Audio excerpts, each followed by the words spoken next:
দুর্ঘটনায় চতুর্থ তলার একটি বিউটি পার্লারে এই আগুনটা লাগে। আপনারা ইতিমধ্যে জেনেছেন যে আজকে দুপুর 13টা 52 মিনিটে এই মিরপুর 2 নম্বরে স্টেডিয়ামের ঠিক অপোজিটে এখানে এলকে ভবন যেটা প্লাজা, এখানে একটি অগ্নি দুর্ঘটনা সংঘটিত হয়। এই অগ্নি দুর্ঘটনা চতুর্থ তলা ভবনের 11 তলা ভবনের চতুর্থ তলায় এই দুর্ঘটনাটি সংঘটিত হয়।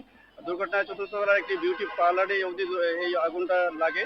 তো এখানে আমাদের প্রথমে মিরপুর ফায়ার স্টেশন রেসপন্স করে, পাশাপাশি কুর্মিটোলা, মোহাম্মদপুর, কল্যাণপুর এবং হেডকোয়ার্টার সহ এই কয়েকটা স্টেশনের 7টি ইউনিট এখানে অগ্নি নির্বাপনে অংশগ্রহণ করে এবং 2টি অ্যাম্বুলেন্স এখানে অগ্নি নির্বাপনে নিয়োজিত থাকে।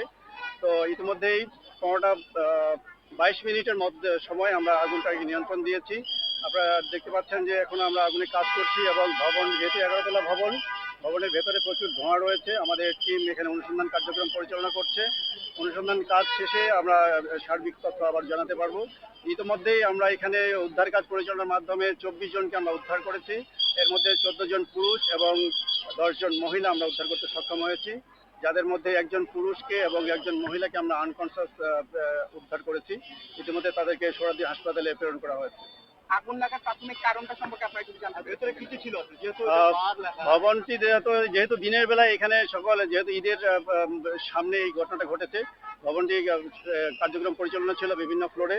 তো এটা বিউটি পার্লারে যে অগ্নিকাণ্ড সংঘটিত হয়েছে, আমরা আসার পরে এই মালিক পক্ষকে বা ভবনের যে বিউটি পার্লারে যারা ব্যবসা প্রতিষ্ঠান তাদেরকে আমরা এখনো পাই নাই। এজন্য কিভাবে আগুনটা লেগেছে এটা আমরা ফাইন করতে পারি নাই।